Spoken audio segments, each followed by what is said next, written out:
quoi ce bazar? Le grand bazar. C'est quoi ce bazar? Le grand bazar. Le grand bazar. C'est quoi ce bazar? Le grand bazar du côté du château de Prangin aujourd'hui avec notre invitée Sylvie Nickbart. Bonjour. Bonjour. Vous êtes responsable communication pour le château de Prangin.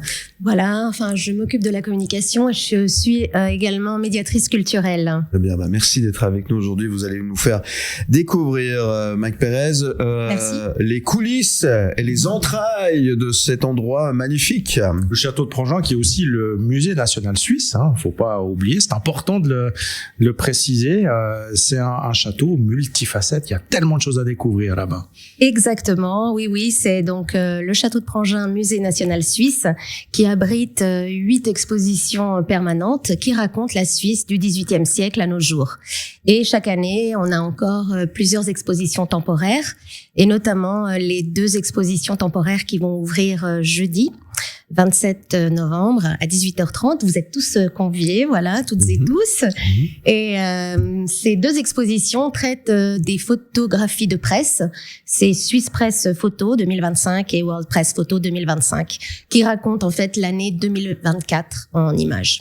Vous l'avez souligné, c'est important de préciser qu'il y a ces expositions temporaires, mais voilà, 8 expositions permanentes. Donc il y a tout le temps, tous les jours de l'année, quelque chose à voir au château de Prangin. Ah oui, alors franchement, on s'ennuie jamais. Et il y en a pour tous les âges, tous les goûts. Notamment, si vous aimez l'histoire, je vous conseille évidemment de parcourir l'exposition Noblesse oblige, qui raconte la vie des nobles, des barons guiguerres à l'époque. Et c'est vraiment une exposition immersive avec des décors du XVIIIe siècle, des objets authentiques. Et puis évidemment, vous avez aussi une exposition qui traite de la Suisse, qui interroge sur les clichés de la Suisse, les mythes qu'on peut se faire chacun.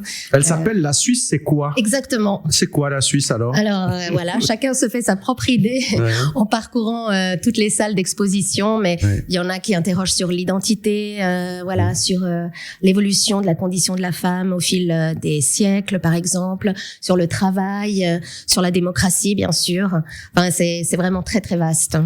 Il y a aussi une volonté d'accueillir les familles, c'est-à-dire les enfants comme les adultes.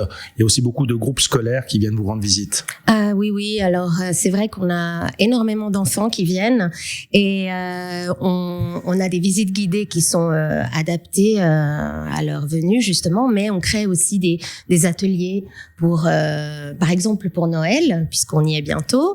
À partir du 29 novembre jusqu'au 20 décembre, tous les samedis après-midi, on a un atelier avec un atelier créatif. Ils peuvent repartir avec ce qu'ils auront créé. Et puis, évidemment, une petite visite guidée, ludique et sympathique, quelques chansons et des contes.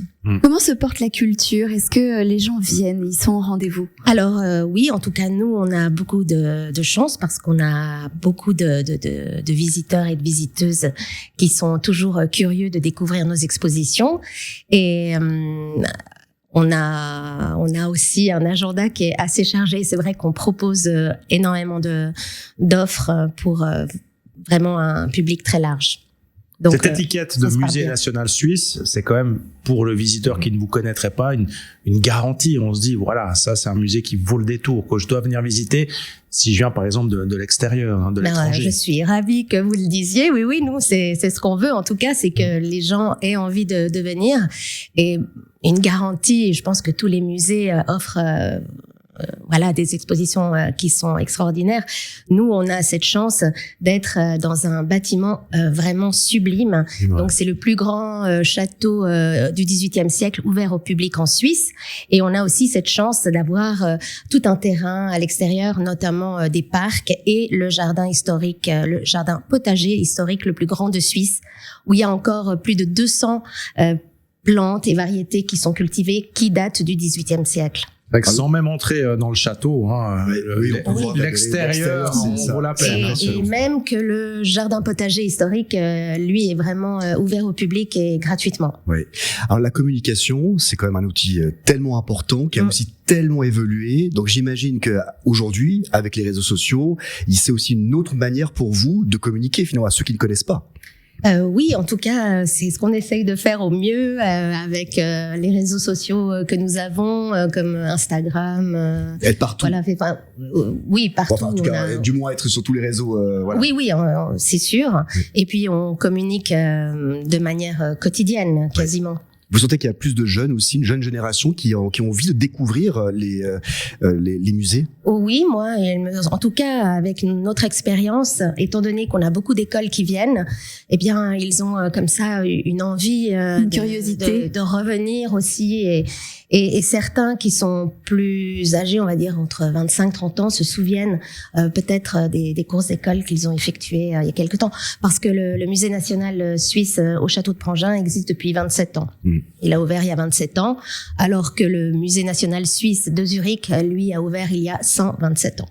C'est le pendant, si vous voulez, roman du musée national suisse du Landesmuseum à Zurich. Bon, faut aller rendre visite. Faut éviter d'y aller avec une échelle de déménageur. C'est juste ça, parce que autour des musées actuellement, on fait attention à ça. On fait attention, tout à fait. La sécurité là-bas, c'est. Je peux vous dire que nous avons des objets qui sont reliés à la famille Bonaparte, nous aussi. Donc blague Puis- à part, ah, mais- blague à non, part. non, mais- Effectivement, est-ce que ce qui s'est passé c'est au Ne Louvre- dites pas, c'est dangereux. Non, mais alors nous, on a par exemple un énorme portrait. Je ne connais pas vraiment ses dimensions, mais il serait très difficile à emporter sous le bras, en tout Ouais. cas. Et tout ça parce que, en fait, Joseph Bonaparte a été un des propriétaires de ce château de Ce qui Prangin. s'est passé au Louvre, tout à coup, ça a remis un tout petit peu en question certaines choses au château. Là, vous avez eu des séances après ça. Ça vous inquiète? Personnellement, je ne suis pas inquiète.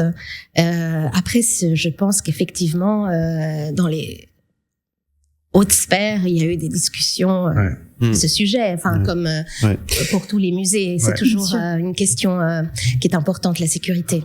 Merci Sylvie d'être venue nous parler Je vous si en bien du château de Prangin. Mais venez. Si on veut des infos supplémentaires, il y a un site internet. Alors bien sûr, donc châteaudeprangin.ch, et comme je vous disais, soyez les bienvenus au vernissage le 27 novembre à 18h30. C'est pour noté. les photos de presse. On Merci. sera là. Je vous remercie beaucoup en tous les cas et tout de bon pour vous. Merci. Et merci encore une fois d'être venu dans le Grand Bazar. On revient dans un instant, à tout de suite. Le Grand Bazar. Le Grand Bazar. Le Grand Bazar.